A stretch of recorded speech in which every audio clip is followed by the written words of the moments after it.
ભારત અને અમેરિકા વચ્ચે trade deal પર વિપક્ષ આક્રમક છે, ત્યારે ગુજરાત આપના નેતા સાગર રબારીએ આ ડીલને લઈ અને સવાલ ઉઠાવ્યા।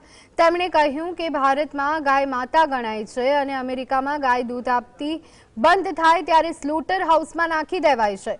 સરકારે અહીંયા ગૌચર खत्म કર્યા બાદ પશુપાલન પણ ખતમ કરવા માંગે છે।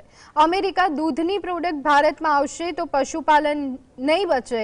તેમણે આક્ષેપ લગાવ્યો કે ભારતે અમેરિકા સામે સંપૂર્ણ શરણાગતિ સ્વીકારી લીધી છે। અમેરિકાના કૃષિ મંત્રી જે કહે છે તે જ ભારતમાં થશે।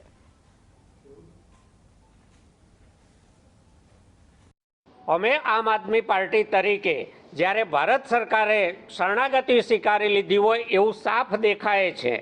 અમેરિકન ખેત ઉત્પાદનો ભારતના ખેડૂતોને ખતમ કરી નાખવાની સ્થિતિમાં આવી ગયા હોય, અમેરિકાનો ડેરી ઉદ્યોગ ભારતના પશુપાલનને ખતમ કરી દેવાની સ્થિતિમાં આવી જાય, એને ઝીરો ડ્યુટીએ અહીંયા આયાત કરવાની છૂટ મળે અને આપણું કાપડ ત્યાં જાય ત્યારે એના ઉપર 18% ડ્યુટી લાગે, એવા સંજોગોમાં ભારતનો ટેક્સટાઇલ ઉદ્યોગ ટકી શકે એમ નથી।